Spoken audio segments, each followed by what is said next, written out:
próxima apresentação aqui no nosso palco Bio Brasil Fair vai mexer com a gente, tá? O tema da apresentação é marcas ousadas e sustentáveis. Dá para ser ousado e ser sustentável ao mesmo tempo? Lembrando que quem não tiver de foninho, pode colocar o foninho para que vocês tenham a melhor experiência possível, tá? Agora a gente segue com o conteúdo para inspirar quem acredita que é possível fazer diferente e fazer melhor. Vamos falar de marcas ousadas e sustentáveis. Marcas que não têm medo de se posicionar e construir negócios alinhado com propósito, impacto social e ambiental, e sem abrir mão da criatividade, design e relevância. Para mostrar como o branding pode ser ferramenta de transformação, convidamos os cofundadores da agência de consultoria Rebu. Convido então ao palco o diretor de branding, Fernando Andreazzi, e junto com ele, o head de design, Pedro Matos. Sejam bem-vindos, vamos aplaudir nossos convidados. Tudo bem? Fiquem à vontade. Sejam bem-vindos ao palco Bio Brasil Fair. E cadê o presente deles, Shirley? Olha, presentes personalizados, garrafinha da Paco para cada um deles. Aqui, Fernando. Aqui o Fernando. Obrigado.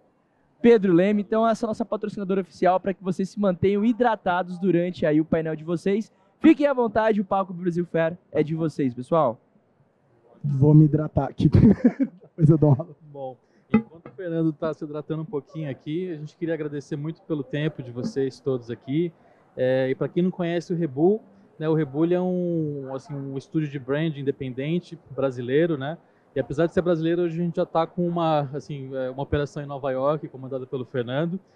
E assim, a gente gosta muito de trocar ideia de empreendedor para empreendedor, de pessoas que elas estão abertas para o novo, né, para a gente poder comentar um pouquinho, conversar com vocês sobre como que a gente constrói essa ousadia que hoje não é mais como posso dizer, não é mais uma escolha, né, uma necessidade no mundo que está criando marcas aí a todo momento, né? Então hoje a gente vai falar um pouquinho de processos, de 3 histórias que a gente desenvolveu junto com esses empreendedores e entender que quando a gente tem uma coisa muito rica na nossa essência, assim como essa preocupação com sustentabilidade, a gente consegue, junto com marca, criar uma coisa muito impactante. É isso, agora hidratado. Obrigado aí, Pedro fez a introdução, muito legal estar aqui. Queria agradecer a todo mundo que está ouvindo. Aqui tem um tempo, 19 minutos, então a gente vai ter que passar com alguma agilidade aqui o conteúdo para todos vocês. Como o Pedro já falou, o Rebu é um estúdio independente e a gente cria marcas de impacto e naturalmente ousadas.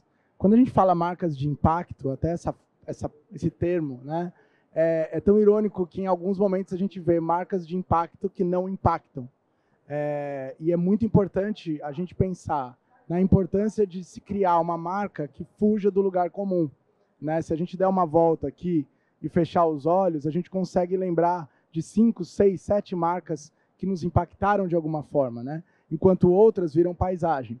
E justamente é isso que o Rebu faz, tenta criar marcas que naturalmente contam histórias verdadeiras, lógico, mas que também se posicionam de uma maneira muito única, muito delas. Eu sou o Fernando Andreazzi, trabalhei por muitos anos em consultorias de branding, e foi exatamente nessa jornada que conheci o Pedro Matos, e a gente se junta justamente para criar marcas que fogem do lugar comum. A gente sempre teve esse desejo, sempre teve esse impulso, e a gente começa essa jornada há quase uma década atrás, e a gente vai contar algumas das histórias de marcas naturalmente ousadas que a gente criou, e espero que vocês gostem delas. Hoje eu moro em Nova York, tem 3 anos que eu estou tocando o Rebu do lado de lá, adoro falar tocando o Rebu. E junto de um time maravilhoso, muita gente está aqui, enfim. E o Pedro fica no Rebu São Paulo. Isso, e assim, né, meu olhar vai ser mais atento para a parte de design, mas assim, a gente coordena junto a criação do Rebu, enfim, aqui em São Paulo, né? A gente tem quase uma década de vida e a gente vive tentando redefinir como definir branding, né? Todo mundo já deve ter ouvido um monte de definição, que marca é o que dizem sobre você quando você sai da sala, marca é o espaço que a gente ocupa na mente de alguém. Tem uma que eu gosto, que Marca é o encontro do espelho com a janela, quer dizer, ela precisa retratar uma verdade sua e, ao mesmo tempo, expressar isso para o mundo, isso é muito difícil. Marca é terapia de CNPJ, também é um jeito de definir marca. A gente faz isso naturalmente, a gente ouve os empreendedores, tenta entender uma verdade deles. É muito difícil um empreendedor contar uma história que não seja verdadeira e sustentar essa história ao longo do tempo. A gente já viu isso acontecendo para o bem e para o mal. A gente, às vezes, se basear muito numa tendência externa apenas e não na verdade do consumidor. E aquela verdade não ser sustentada ao longo do tempo. E a gente já viu marcas em que a gente realmente conseguiu capturar a essência daqueles empreendedores e empreendedoras e trazer essa verdade para a marca. E são dessas marcas que a gente vai falar hoje. A última marca que a gente lançou é o Play, que é um suquinho do menino Neymar, que não é mais um menino, e que muita gente tem suas considerações e suas críticas, mas criar essa marca nos ajudou a chegar em uma nova definição de marca, que marca é dizer a verdade da maneira mais bonita possível. E se você olhar essa marca Play, ela é uma verdade do menino Neymar, ou do Neymar. Ele é um cara criativo, cheio de ginga, cheio de moda, cheio de Brasil, e é justamente esse lado do Neymar que a gente retratou com a marca Play.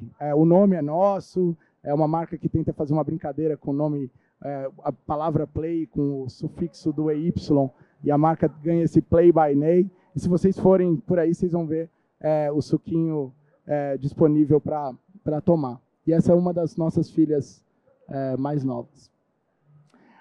A gente não faz nada sozinho, a gente tem um time, além de Fernando e Pedro, de 12 pessoas geniais, muitas delas estão aqui, é muito bonito ver o rostinho de cada uma aí.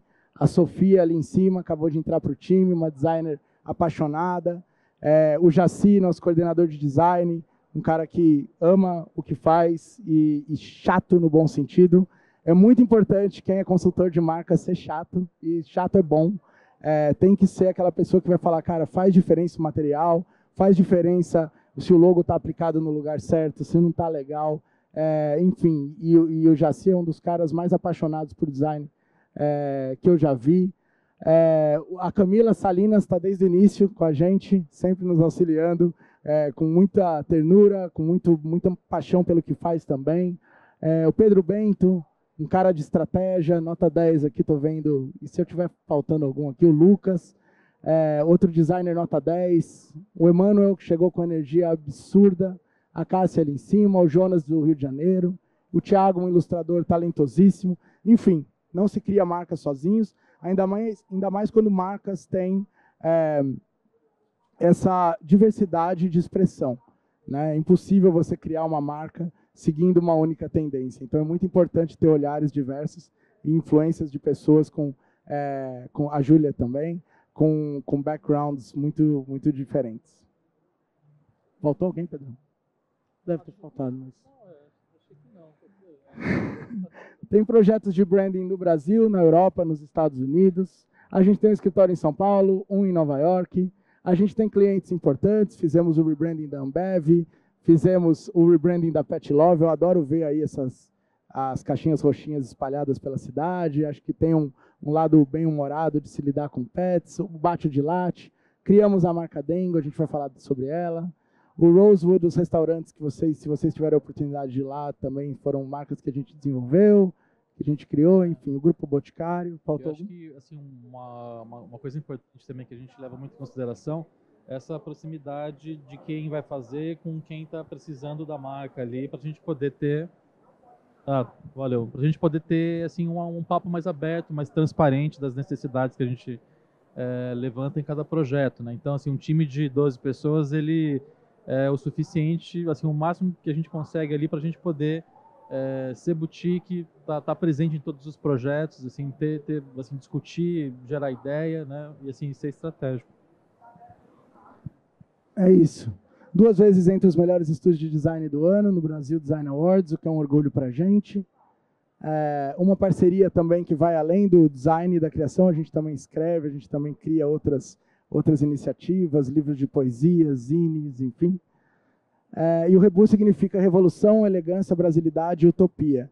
A gente tenta viver esses valores todos os dias em tudo que a gente faz, quando a gente se pergunta, isso aqui está bonito, está elegante, isso aqui está revolucionário, eu não vi em outro lugar, isso a gente sempre se pergunta, isso aqui traz o nosso aroma, a nossa brasilidade, mesmo que seja na maneira como a gente lida com os clientes, em alguns momentos na experiência de estar fora, em Nova York, tentando cativar clientes de fora, a gente tentou ser o que a gente não dá certo, a gente tem sotaque sim, a gente é brasileiro mesmo, e hoje em dia o brasileiro ele é muito bem visto como uma fonte de criação, de criatividade. Então, apostar na brasilidade sempre é um caminho que dá certo. E por último, a utopia, né? A gente sonha e continua sonhando com um estúdio onde todo mundo vive bem, as relações são humanas, são verdadeiras, a gente trabalha 4 dias por semana, a sexta-feira é off por boa parte do ano, e o Jaci mesmo falou que essa é a melhor coisa do Rebu, tudo bem. É verdade, eu também acho, eu adoro sair quintar, né, não sextar, então eu acho incrível. Enfim, e o mais importante é que a gente cria marcas que as pessoas acham bem da hora. E a gente tentou definir esse bem da hora. O que é bem da hora? Não sei, é legal, as pessoas olham e falam, caramba, marca legal, que trabalho diferente. E é gostoso ver algumas delas espalhadas por aí. Uma delas, que foi a primeira, foi Dengo. Pedrão, você foi a pessoa lá atrás, visionária, quando a gente foi para a Bahia conversar com os pequenos produtores de cacau. O Pedro trouxe um insight que, assim, para mim valeu. Assim, muitas marcas assistencialistas estavam nascendo, principalmente na Colômbia. Juan Valdez, uma marca de café, não sei se vocês conhecem. E o Pedro falou, esse papo assistencialista vai ficar chato. Dengo tem que ser uma marca foda. Tem que ser uma marca que as pessoas desejem. O assistencialismo, ele não vai funcionar como um discurso. A gente tem que empoderar esses produtores de cacau. Essas pessoas não querem vir morar na cidade. A gente não está fazendo favor algum. A gente está apenas comprando cacau de boa qualidade e criando um ciclo produtivo maravilhoso que, no fim dessa linha, tem um chocolate que as pessoas vão voltar e vão comprar e vão admirar. E a sustentabilidade vai estar sendo percebida e não evidenciada de uma maneira clichê, piegas, boba, né? Então eu te dou todo o crédito por tomar cuidado com isso, assim, não ficar botando só foto de produtor nas embalagens.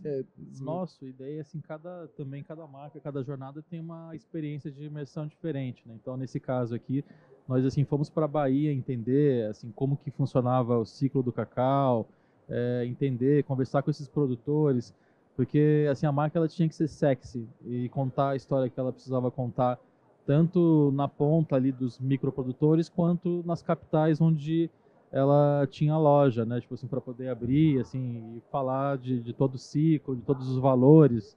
E foi muito, assim, de uma conversa dessa que o Fernando teve lá com esses produtores que o nome surgiu, né? Então, o produtor, ele falou que cacau é uma planta dengosa e, assim, para ela crescer, ela tem que, assim, ser dengada, né? Então, essa coisa quando eu ouvi esse verbo dengar, eu falei assim, putz, por quê?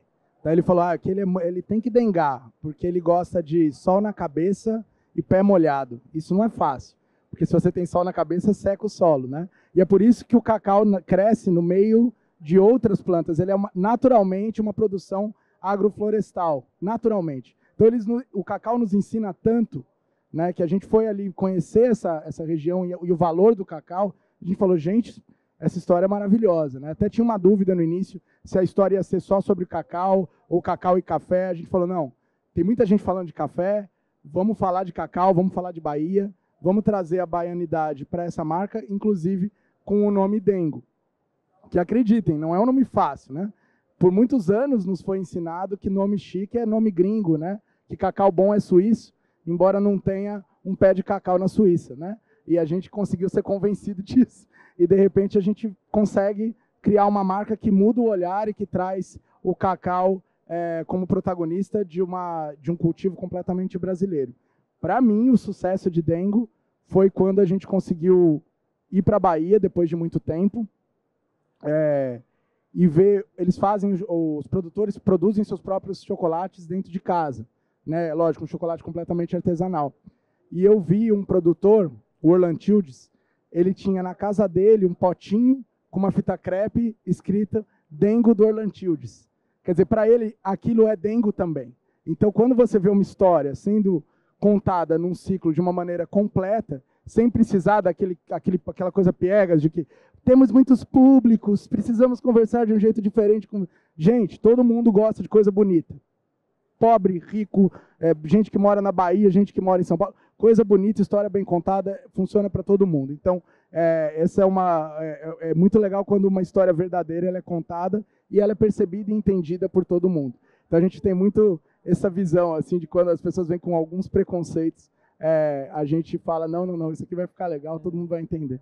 E uma história, um conceito bom, assim, funciona, a gente prova que ele funciona quando a gente consegue fechar o olho e, assim, todo mundo com uma frase imaginar a marca de uma maneira, assim, igual, né? Então, assim, o que direciona todas as ações de Dengo é a ideia de ter um mundo mais repleto, um mundo com mais Dengo e, assim, trazer essa ideia da origem de uma maneira original, né? Então, isso, assim, se você vai falar, tipo, de um elemento cultural ou de fauna, de flora reinterpretado de uma maneira original, isso está dentro do espectro de que Dengo faz, né? Então, assim, tudo começa com uma história bem contada que ela vai preparar uma coisa muito única, que é da marca, né, como um grande diferencial, né? E a gente sente muito que histórias são percebidas e não 100% contadas. Quem é empreendedor aqui, a gente tem alguns parceiros e amigos que estão aqui até na plateia, ficam querendo dizer tudo. E assim, o design, muito mérito desse time incrível, o design precisa contar boa parte dessa história, acreditem nisso, com fonte, tipografia, né, cores, escolhas, para que em alguns momentos as pessoas falam, mas Dengo é super brasileira, né? Em nenhum lugar está dizendo isso, vocês perceberam. Então, isso é claro que em alguns detalhes diz, mas você percebe, isso tem um valor muito maior de memorização e impacto do que você ficar dizendo tudo o tempo todo. E agora vamos falar de Nude um pouquinho, né? Nude também, mais uma batalha vencida por Pedro Matos. Quando a gente criou a marca Nude, existia assim um receio totalmente natural, né, de você lançar uma marca de fato que não diz nem o que o produto é de uma maneira evocativa. Quer dizer, não tem uma aveia aí na frente, não tem um splash, o famoso appetite appeal, e é uma marca que quebrou alguns códigos de categoria, e apresentando um produto de uma maneira nova, inusitada e trazendo de fato essa metáfora do nude no seu nome, né? Que a gente também tem bastante orgulho, da maneira mais limpa e cremosa possível. Também é muito legal como a tipografia traz essa cremosidade, né? E às vezes assim, a gente acredita muito que marca é a soma do todo, de todas as experiências, todos os elementos que a gente tem ali no design, né? E assim, é muito mais sobre uma marca icônica do que ícones de marca, né? Muitas vezes a gente fala, eu preciso de um logo, preciso de um símbolo. Na verdade, o que a gente precisa é ser lembrado, né? Independente de como que isso vai ser feito, né? E no caso de Nude, o pensamento foi assim, o que é a execução mais nude possível de uma embalagem, mais sincera, mais divertida, mais sagaz, né? Então é uma marca muito pautada, assim, né, esse pensamento estratégico que ele vai trazer o nude na essência, no nome, nos textos, assim, a tipografia e texto praticamente, né? O tom de voz de Nude também acaba ganhando bastante protagonismo justamente por ela ser completamente pelada, né? E rolavam dúvidas, né? Até hoje, se colocar Nude no Google, cuidado com o que aparece. Então, existem esses riscos quando você cria uma marca, até do ponto de vista de nome e tal, mas os riscos às vezes são bons. Eu diria que é muito mais arriscado você não correr riscos. Isso é muito mais arriscado, por mais contraditório que pareça. Porque a chance de você cair no lugar comum é enorme e vai gastar dinheiro à toa. Nude foi um processo de assim, muitos nomes que a gente fez e assim, né, uma argumentação bacana para a gente poder falar, poxa, assim, se começar com esse nome aqui, assim, grande parte do sucesso do lançamento da marca está pautado no nome. Uma escolha ousada de nome. Né? E aí tava na época que a hashtag Manda Nude estava em alta, assim, aí a gente falou, deixa eu manda nude, para quem pedir, você manda o link, compra, manda o nude.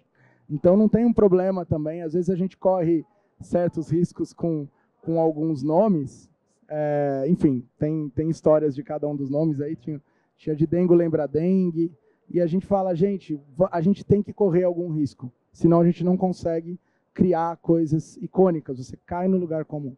E também acho que um ponto que assim, às vezes a gente imagina que para produto, né, para consumo, assim, é mais fácil, e no final das contas, assim, acho que se o foco é a diferenciação e a valorização da essência, né, não, assim, a gente consegue fazer isso também para marcas que são mais corporativas, mais institucionais, que não necessariamente vão se pautar ali num produto, né?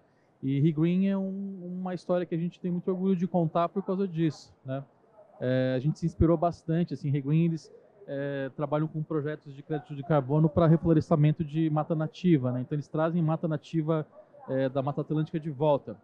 E assim foi um processo muito legal, porque a gente teve a oportunidade de estudar essas espécies de plantas nativas da Mata Atlântica para poder interpretá-las de uma maneira gráfica ali e assim fazer com que a marca ela acontecesse tipo, de uma maneira muito viva na própria estrutura do design. Então, assim, toda peça é a floresta viva acontecendo em cima do design. A gente percebeu que assim eles estão de fato replantando essas espécies nos espaços onde eles atuam. Então, uma marca que de fato acontece de uma maneira viva e tudo que ela diz ganha essa vida do ponto de vista tipográfico, de fonte, é de uma potência muito legal. E a gente desenvolveu esse software, né, onde tudo que você escreve pode ganhar vida, né? Então a marca começa a se manifestar de uma maneira viva por onde quer que ela passe. Não acreditem, pode parecer um investimento altíssimo, mas de fato é muito mais rentável apostar na criatividade do que às vezes você tem que fazer branding, rebranding e rebranding 3, 4 vezes porque você não consegue ter diferenciação. Invistam em tipografia, em design, porque isso sempre vai trazer resultados que fogem do lugar comum. E às vezes também entender que assim, o design ele começa no processo, né? Então, assim, a gente imaginar o processo desde o começo, esse projeto talvez ele mereça ali um desenvolvimento diferente dos outros, né? E o que é legal é poder customizar essa jornada para cada história que a gente precisa contar. Então, aqui são alguns exemplos de como que essa marca ela funciona, né? Foi um ponto muito poderoso também, insight que o Fernando teve quando a gente estava fazendo a estratégia de marca, entender que assim existem, quando a gente fala de sustentabilidade, né, tem os alarmistas, os fofistas e assim existe um espaço das pessoas que estão fazendo tipo, a marca acontecendo, assim, a sustentabilidade acontecendo agora, né?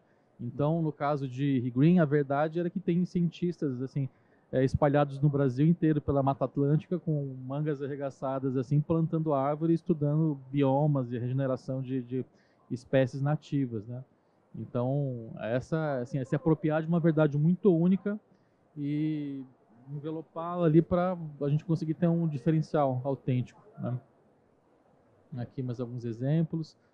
Então, ela passa a ter assim, uma marca que ela tem essa ousadia na tipografia, mas ao mesmo tempo tem a robustez, seriedade, uma marca brasileira que está preparada para falar de igual para igual em qualquer lugar do mundo. Tem uma coisa que o Pedro fala que eu gosto bastante, que é uma boa identidade de marca, ela precisa funcionar na exuberância e também no mínimo.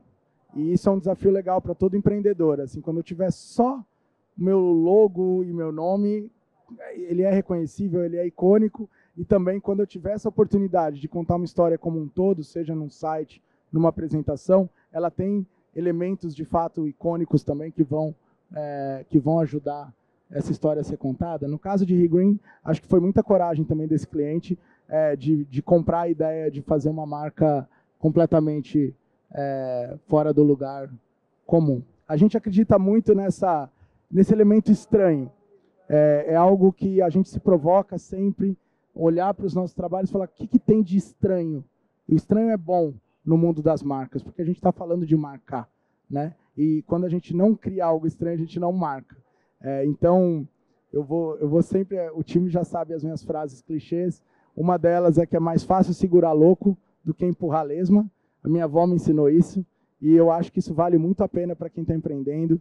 Na dúvida, ouse para mais, depois puxa. Ouse para mais, depois puxa. Isso vale para a vida, para todas as decisões da vida. Então, a gente segue isso à risca. E para fechar, não sei se vai ter som no filme, tomara que tenha, mas a gente fez no fim do ano passado um filme falando da beleza de ser estranho, e como isso é poderoso para o mundo do branding.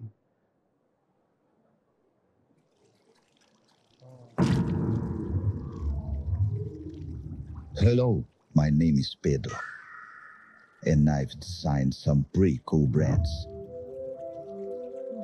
But today, I want to talk to you about the tamarind. You see, I don't like tamarind. But that's not the point. A tamarind teaches us about branding and design. Strange name, beautiful word, exquisite taste. It has personality, intensity, strangeness, grunginess. It's flexible, organic. It's wild. It's startling, and so lurking. Many clients come to us asking for an apple. So good and tasty, but too boring.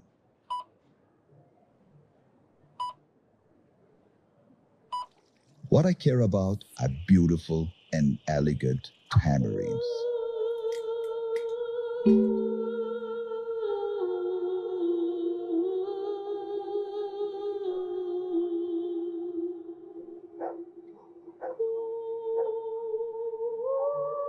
E ali algumas das marcas que a gente criou.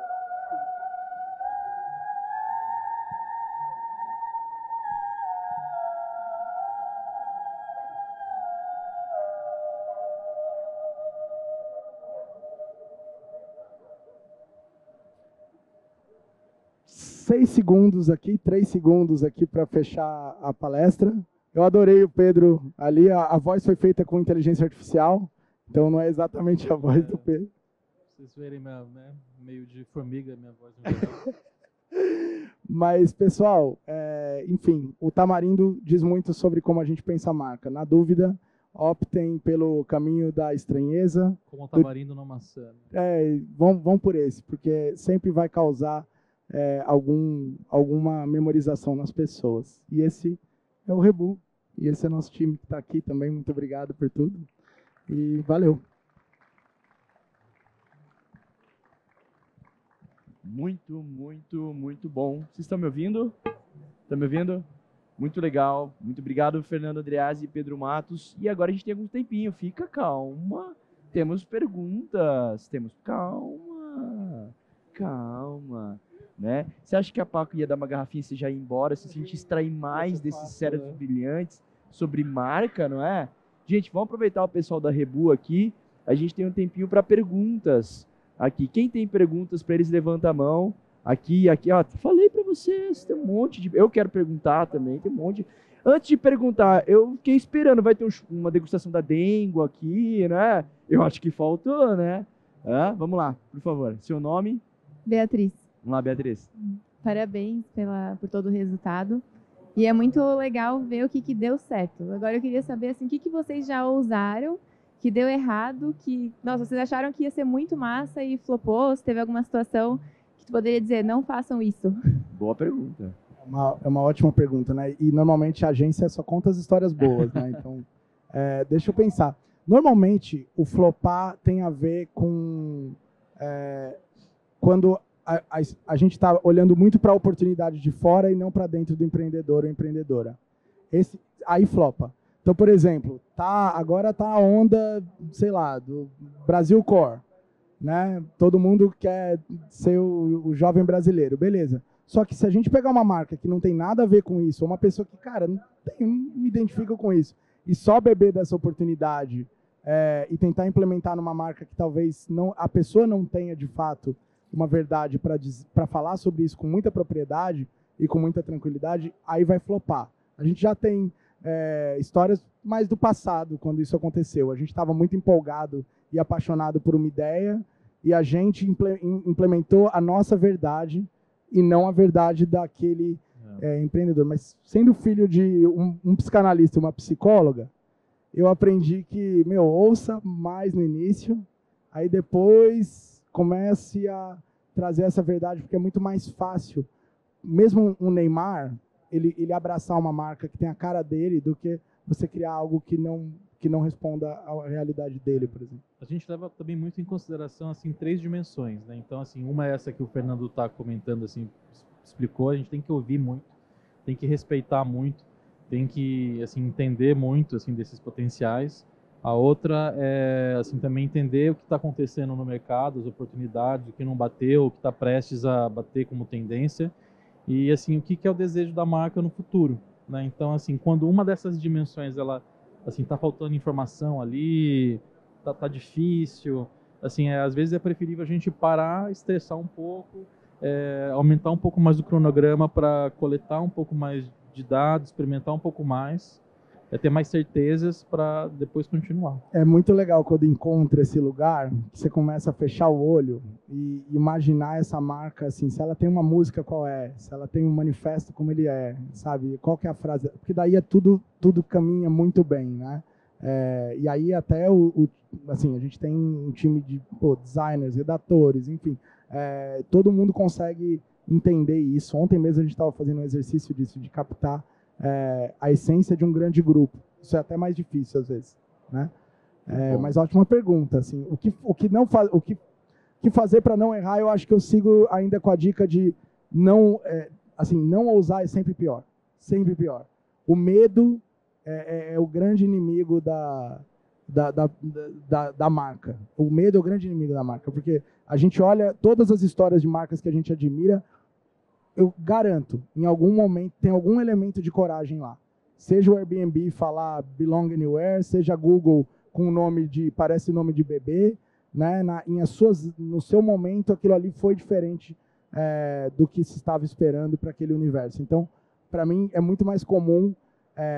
Último exemplo, agora teve Jaguar, né? Todo mundo bateu na Jaguar, coitado do Jaguar, apanhou pra caramba porque mudou o logo, mataram uma onça que ninguém ligava para o Jaguar da Jaguar, e de repente todo mundo ligou. Eu acho que seria muito mais produtivo se a gente gastasse nossa energia batendo nas que não fizeram nada e sumiram, entendeu? Então a gente não gasta essa energia, a gente gasta energia, é muito fácil bater em quem ousou, é muito mais difícil bater em quem não ousou e sumiu e a gente nem percebeu. Então, eu acho que a dica que fica continuem sendo mais ousados, errando para mais. Boa, boa. Mais uma pergunta. Aqui, ó. Oi, eu sou a Marina. Primeiramente, parabéns pela apresentação e pela empresa de vocês. E o que eu queria saber é qual é a maioria do tamanho dos clientes de vocês. Tipo, eles chegam para vocês no começo, eles chegam para fazer um rebranding, ou assim, depois de alguns anos que eles já estão no mercado?